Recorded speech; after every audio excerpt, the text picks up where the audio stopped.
El asesinato de dos criaturas, dos niños de 5 meses y 3 años a manos de sus padres en Valencia en estos últimos días nos ha horrorizado a todos.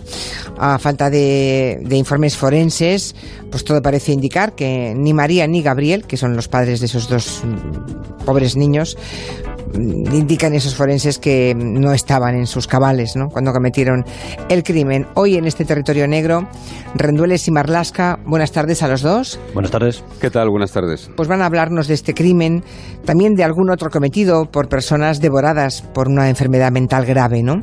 Estos enfermos y sus familias siguen siendo, hay que decirlo, los grandes olvidados del sistema sanitario y penal de nuestro país, ¿no? Pero ya llegaremos a eso. Hablemos ahora del crimen, del asesinato de estos dos pequeños, de Itziar y de Amiel, y de sus padres, de nombre Gabriel Salvador y María Gombau. ¿Quiénes son los protagonistas de la historia, por situarnos? Pues venga, vamos a ello. María es una joven nacida en el año 1991, tiene 27 años todavía, por tanto, y ella procede de una familia valenciana de clase media alta, bueno, una familia de posibles. Desde muy joven, eso sí, es verdad que ha estado muy comprometida, ha estado metida en movimientos de activismo político. Antes de terminar el instituto, María recorrió Europa, pero no la recorrió con Interrail ni a través de becas, sino que lo hizo gracias a una red de casas ocupas, el movimiento Ocupa, en el que ella estaba implicada desde muy jovencita. Al volver de ese viaje se implicó mucho más políticamente todavía, coincidió su vuelta con los años más calientes, digamos, de la calle en España. Ella se vinculó a grupos surgidos en el 15M y esa militancia y ese activismo la llevó a ser detenida en una protesta frente a las Cortes Valencianas en el año 2011, y todo eso le costó una condena por atentado, porque bueno, hubo un atestado policial en el que se afirmaba que ella había intentado agredir a un policía, fue condenada por atentado y esa condena la cumplió realizando trabajos sociales.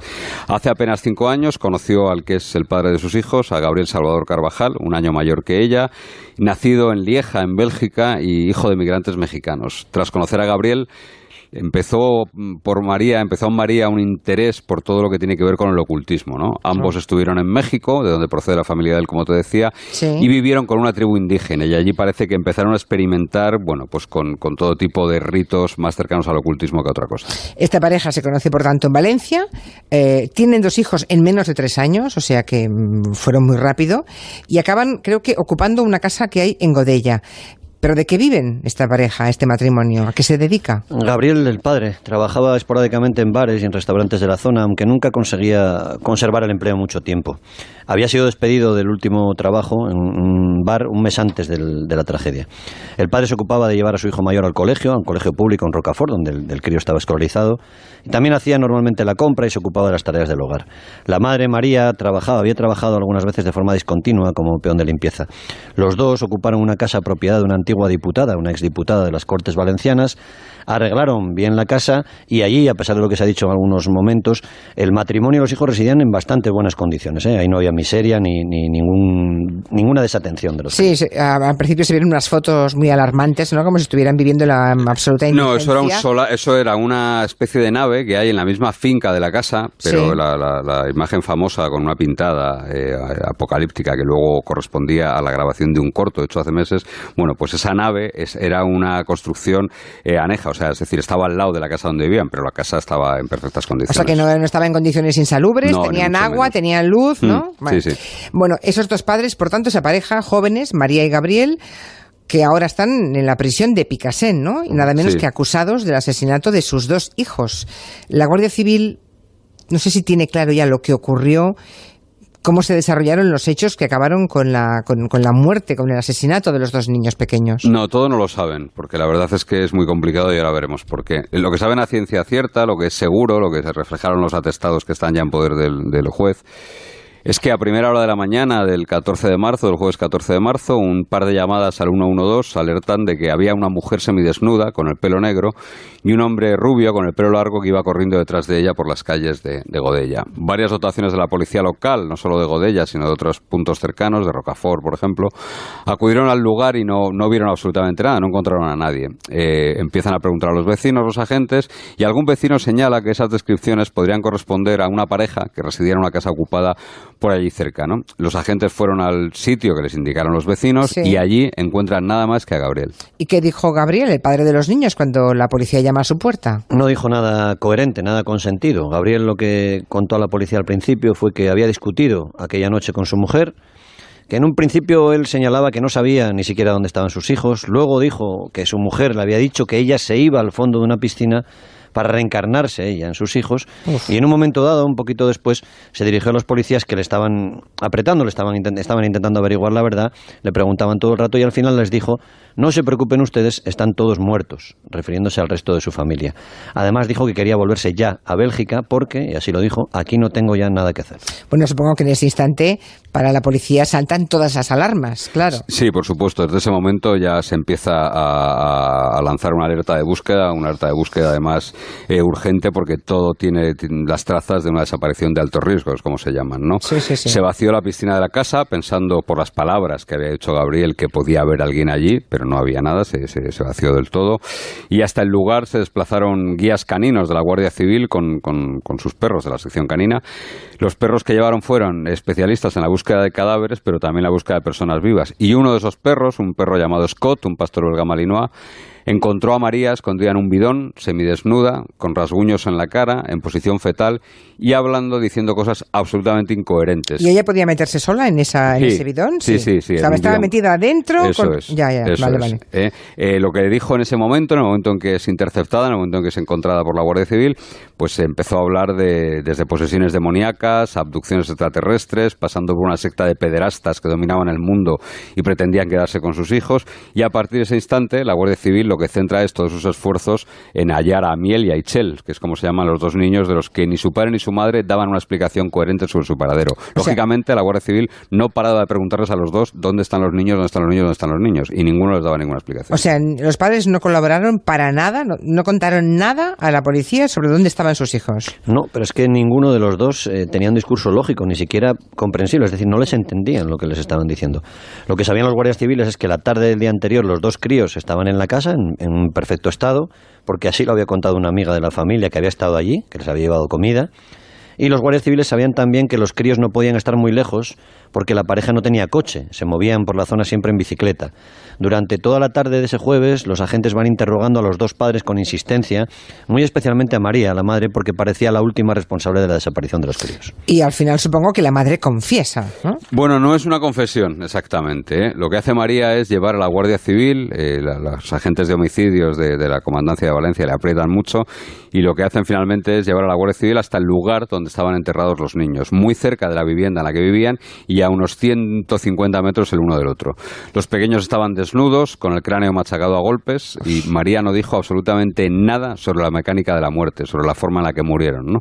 No acertaba a decir todavía nada con un mínimo de coherencia. A la Guardia Civil le cuenta en un primer momento, cuando les lleva los cadáveres, que se encontraron los niños muertos y que simplemente ella se limitó a enterrarlos, ¿no? Y horas después, cuando la llevan a un hospital en Liria, a los psiquiatras que la visitaron en ese hospital, les dijo que Dios le había ordenado matar a sus hijos porque estaban poseídos. El caso es que madre y padre ambos son enviados a prisión y ambos acusados de asesinato. Pero no parece que tengan la misma responsabilidad, o sí, no sé. Todavía no se sabe, no lo sabe nadie, a ciencia cierta. Los agentes de la Guardia Civil creen que es muy complicado que el padre no supiera nada, que tuvo que darse cuenta de lo que estaba pasando en su casa con sus hijos, ¿no? El problema es que ni siquiera se ha establecido todavía el lugar exacto del crimen. Es verdad, Manu te decía, se hallaron restos de sangre cerca de la piscina de la casa, pero no se ha encontrado siquiera el objeto con el que fueron golpeados los críos hasta la muerte. Así que una de las hipótesis con las que están trabajando es que los niños, y esto es bastante duro, fueran golpeados contra el suelo de cemento de ese lugar con su cabeza, en un sitio muy próximo a la vivienda.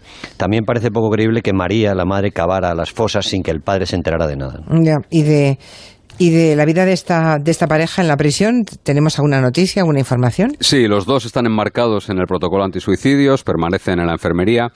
Separados, por supuesto. Ya, claro. Ella en el módulo de mujeres y él en el módulo de hombres. Y cuentan con reclusos de apoyo que los vigilan permanentemente, ¿no? Ambos siguen con sus delirios, especialmente ella, que ella además ha tenido algún incidente ya con alguna funcionaria de prisión, a la que ha intentado agredir, a la que ha amenazado, fruto de su delirio, insisto. Los compañeros de Telecinco accedieron a una carta llena de extraños dibujos que María escribió en sus primeras horas de encarcelamiento y que voy a leer para dar una idea del estado en el que se encontraba, pues, un par de días después de su ingreso. O sea, escrito de su puño y letra, entiendo. Sí. Vale. Ella hizo unos extraños dibujos y esos dibujos los acompañó con estas palabras que voy a decir. Los primeros en entrar son aquellos que cometieron el pecado y se arrepintieron. De los últimos pasarán a los primeros. Todas las obras cometidas por el hombre primero son creadas por la mano de los padres, para que sus hijos les enseñen el camino justo y necesario. Unos nos manchamos para que otros sufran. Con su sufrir encuentran la gracia de Dios y así limpian a los primeros. No existe bien, no existe mal, y el centro dura un instante. Es el círculo completo, lo único, un camino en ciclos. La misericordia y la confianza en las fuentes abre la puerta de la compasión. El juicio y el castigo se lo aflige uno mismo. Al perdonarse uno mismo a través del arrepentimiento sincero, despierta el corazón y con él late la infinita gracia divina. Palabras textuales que escribe la presunta asesina, ¿no? La presunta asesina. Palabras que desde luego no corresponden a nadie que esté en su sano juicio, ¿no? Recordemos que están escritas por una madre acusada de haber asesinado a golpes a sus dos hijos, los dos prácticamente bebés, uno desde luego con 5 meses. Sí. De su estado mental, entonces, ¿qué se sabe? Estoy viendo en Twitter, hay un oyente que habla de la psicosis puerperal, no sé a qué se refiere. Dice cuando una mujer... Después de dar a luz. Bueno, pero esto no tiene nada que ver. No sí tiene nada que ver. Hay algo que tiene... ¿Sí? Está vinculado, que es que después del primer parto parece que ella tuvo una crisis, María, lo están investigando ahora, pero no sería exactamente todo esto. ¿Qué se sabe de ella entonces? La madre de ella, la abuela de los críos, la madre de María, y varios familiares más han contado ya que desde el año 2017 la chica había tenido brotes de esquizofrenia. Contaban que se había encerrado en un mundo de... Le gustaba mucho el ocultismo y cada vez más estaba metida en círculos cercanos a una secta que se llama los Illuminati. Es una extraña secta que mezcla creencias extraterrestres, reencarnaciones, posesiones diabólicas, un potaje tremendo. Y además, según varias personas que han declarado ya ante la Guardia Civil, tanto la madre María como Gabriel consumían de forma habitual setas alucinógenas y también marihuana. La enfermedad mental de María y quizás también el consumo de drogas pudieron provocar un cóctel que desencadenara un brote psicótico que todo indica que tuvo que sufrir en el momento del crimen y en las horas posteriores también.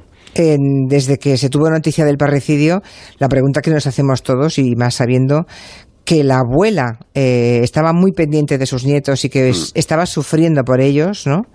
La pregunta ¿es que nadie pudo hacer nada para evitarlo? O sea, no había señales claras de que iba a pasar algo como temía la propia abuela. Yo creo que es algo ventajista decir que bueno, claro, una vez que ha ocurrido, claro, pero lo pasado es algo ventajista. Sí, y tampoco parece de recibo, la verdad, la actitud de los responsables del Ayuntamiento de Godella, donde ocurrieron los hechos, que prácticamente con los cadáveres de los niños aún calientes se apresuraron a lanzar balones fuera con una rueda de prensa, ¿no? Lo cierto es que en la misma semana del crimen, e incluso un poquito antes, la abuela materna de los niños había avisado de que algo estaba pasando. Unos mensajes que le puso su hija por WhatsApp y que decían que se iba a reunir con el creador provocaron que la abuela alertase a la policía local. Hombre, eres la abuela de los críos y tu hija te pone que se van a reunir con Dios y ¿qué piensas? Efectivamente. Claro, entonces, es que es terrible. 2 días antes del crimen, de hecho, hay varios agentes de la policía local que acuden a la casa y comprueban que los pequeños están bien, así que no se hizo nada más porque verdaderamente en ese momento no se podía hacer mucho más, ¿no? Ya. La madre de Gombau, aún así, solicitó la protección de sus nietos y que estos quedaran temporalmente a su cargo. Y a la vista del mensaje lo que parecía un mensaje de presuicidio, desde luego, y la narración de todos los antecedentes que ahora veremos, el juez de guardia le transmitió el miércoles, es decir, el día antes del crimen, que entre esa misma tarde y el jueves se iba a activar un dispositivo con tal fin, que sin embargo, y desgraciadamente, no llegó a tiempo. Madre mía, el día antes del crimen. ¿Y más señales previas hubo? Porque... Sí. Venía la historia, había perdido pie María definitivamente y su madre lo iba sabiendo. Antes de todo esto que te decía Manu, en febrero, el pasado mes de febrero, María se había quedado a dormir en casa de la madre, de la abuela. Y salió de madrugada con su bebé, con el pequeñín, con la intención, dijo entonces, de pasar la noche en la calle. Aquella noche hacía menos de 5 grados en Valencia. Madre mía. La familia, María y varias patrullas de la policía local la encontraron y la llevaron a ella y al bebé de vuelta a casa. Es cierto que el niño mayor, el que estaba escolarizado, también había dejado de acudir al colegio en los últimos días. Y cuando los responsables de ese colegio, un colegio público en Rocafort, al que iba el crío, se pusieron en contacto con la madre, ella dijo simplemente que se iban a mudar, que iban a irse a vivir a otra ciudad y que por eso el niño ya no iba a ir más al colegio. Desde las autoridades del colegio le dijeron que sí, que muy bien, pero que tenía que ir ella en persona al centro para hacer esos trámites de traslado del chaval, pero la madre nunca fue. Qué terrible, o sea, este brutal parricidio en el que parece que la enfermedad mental ha tenido pues ese papel importante, fundamental, llega después de otro crimen que también pues conocimos hace algunas semanas, que tuvo como protagonista también a otro joven con severísimos problemas psiquiátricos. Este crimen es terrible, pero a la vez, como nos decía un viejo forense ya fallecido, el doctor García Andrade, es un crimen sin ninguna historia, porque los crímenes de los enfermos mentales ciertamente no tienen ninguna historia, ¿no? El protagonista de esta historia se llama Alberto, tiene 26 años y mató a su madre 15 días antes de que la policía llamase a su puerta preguntando por ella. Una vecina se había extrañado de que hacía 2 semanas que no veía a Soledad, que es como se llamaba esta mujer, avisó a la policía y la policía se presentó en el domicilio de Alberto y de Soledad. Y él, tranquilamente, abrió la puerta. Cuando la policía preguntó por la madre, dijo que sí, que su madre estaba dentro, pero que estaba muerta, que él la había matado. Al entrar en la vivienda, los policías encontraron restos de la mujer repartidos por toda la casa, en la nevera, en la mesa, por el suelo. El joven la había descuartizado y no vamos a dar más detalles porque tampoco es necesario, pese a lo leído estos días. Sí, es tremendo. El chico dio... ¿Qué explicación dio? ¿Alguna razón desde su locura, no? Desde su locura... ¿Cuál es el móvil que él dio a la policía? Bueno, la lógica con la que él funcionaba y hizo que se lo contara a la policía de una manera aparentemente muy trivial, ¿no? Le dijo a la policía, no declaró, se lo dijo de forma extraoficial allí en el registro de la casa, que él había estrangulado a su madre porque la mujer ya no le daba dinero y porque además ella hacía mucho ruido con los muebles, ¿no? Esas fueron las razones para matarla. La madre la había denunciado en varias ocasiones a su hijo. Alberto tenía 12 antecedentes, la mayoría por pegar, por maltratar a su madre, con la que vivían, los dos vivían solos desde que el padre había muerto y desde que el hermano mayor se había independizado y se había ido de casa. En el historial de Alberto también había 3 internamientos en una unidad psiquiátrica, de la que siempre acababa saliendo y a la que siempre volvía era a casa de su madre, donde su madre siempre le volvía a coger, ¿no? Pobre señora, ¿no? Pobre señora. Claro, una madre, ¿cómo va a dejar de coger a un hijo? Pero, por lo que decís, es un caso claro de riesgo altísimo, ¿no? Un enfermo mental que venía maltratando a su madre reiteradamente. Y la pregunta que me surge con la otra pareja de Godella es la misma. Nadie pudo hacer nada para evitar lo que ocurrió, porque parece que todos los vecinos habían oído golpes y sabían que esa pobre mujer, que era menudísima y pequeñísima, por lo que he leído. Además llegaba a veces, salía a la calle con heridas visibles, ¿no? Claro, y ella siempre entonces decía que se había tropezado con el perro precisamente para no acusar a su hijo, ¿no? Claro. Pese a que le había anunciado alguna ocasión. ¿Cómo es posible que no se hubiera podido hacer nada por evitarlo? Pues mira, el hermano mayor de Alberto le sacaba siempre las castañas del fuego, pero sobre todo cuando era detenido tras esos episodios violentos, pero lógicamente el hermano mayor tiene su vida y tiene su familia y no podía ocuparse las 24 horas del día, ¿no? Alberto comenzó a tener brotes esquizofrénicos tras acabar los estudios. Se marchó de viaje a Grecia, en un viaje de fin de curso a Grecia, allí tuvo los primeros episodios, había consumido alcohol y drogas, porque en esa época ya comenzó a beber y tuvo la primera crisis, ¿no? Ese consumo de drogas y de alcohol, digamos que agravó sus problemas mentales y a eso nadie le puso remedio verdaderamente, ¿no? Su madre además tenía ya inicios de síndrome de Parkinson, la enfermedad de Parkinson, y no podía responsabilizarse de que Alberto tomase la medicación que exige la gente que tiene estos brotes psicóticos, ¿no? Y como pasa casi siempre, prácticamente siempre en estos casos, la víctima de un enfermo mental es lógicamente su familia. Las familias de determinados enfermos mentales suelen ser siempre sus víctimas, ¿no? Aquí seguro lo habéis comentado varias veces eso mismo. Es que son sus cuidadores, ¿no? Claro. Si se toma la medicación no hay ningún problema. Se revuelven contra aquellos que más les quieren y que más les protegen y los únicos que les cuidan. Hablamos de tíos hechos y derechos que medicados no tienen ningún peligro, insisto, ningún peligro, pero que cuando dejan la medicación son bombas de relojería. La reforma sanitaria del primer gobierno de Felipe González cerró los manicomios, los psiquiátricos públicos, y posiblemente fue acertado porque eran edificios siniestros y durísimos, pero se ha ido dejando en manos de las familias exclusivamente el cuidado de estos enfermos, la responsabilidad de que tomen la pastilla, ¿no? La única alternativa que tienen las familias con recursos es enviar a esos enfermos a un centro privado. Las que no tienen esos recursos no tienen esa posibilidad. A centros privados que son muy caros, muy caros. Oye, ya, y cuando, como es el caso de los padres de los 2 bebés de Godella, cuando están en prisión, ¿Qué ocurre? Porque no pueden estar en una cárcel normal tampoco. No suelen ser enviados a psiquiátricos penitenciarios. O sea, hay psiquiátricos penitenciarios. Hay dos en España. ¿Hay dos en toda España? En toda España hay dos. Foncalent, en Alicante, y Sevilla, ¿no? Eso sí, en las prisiones españolas hay un total de 1.800 internos con enfermedades mentales graves. 1.800, ¿eh?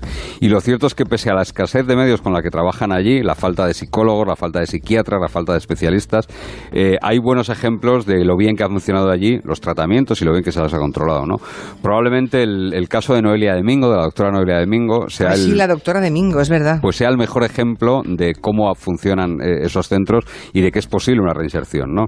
Ella ya ha abandonado la prisión, ya no ha consumido su condena todavía, no ha cumplido la condena entera, pero ya está en un régimen abierto en el que no tiene que volver a prisión, ¿no? Hace una vida absolutamente normal. Y mientras estuvo en la cárcel, ayudó en la enfermería, ayudó a sus propios compañeros, a los funcionarios, como ella es doctora, lógicamente, pues ayudaba en la enfermería. La razón de esta normalidad, pues lógicamente, Noelia sigue siendo la misma enferma mental a la que en un brote psicótico mató a 3 personas en un hospital, pero desde que ingresó en la cárcel ha estado medicada y controlada, como ahora, que está con su familia. Sí. En este caso, jefa, yo recuerdo, Noelia Domingo, la doctora de la Jiménez Díaz, dejó de tomar la medicación porque cogía peso. Sí, y le daba vergüenza verse en bañador en verano. Y por un motivo tan trivial dejó la medicación y padecía un delirio de Fregoli y tuvo el brote que te dice más. Ya, pero estará alguien controlando que no vuelva a tener un problema parecido y deje las pastillas por la misma razón. Sí, está su madre es la razón. Claro, pero volvemos a caer siempre en madres, en personas ancianas a veces. Sí, al final la familia. Qué tremendo. Qué historia más terrible, qué mal cuerpo. Casi siempre acabamos con mal cuerpo y días especialmente. Manu Marlasque, Luis Rendueles, hasta la semana que viene. Muchas gracias. Adiós. Gracias, hasta luego.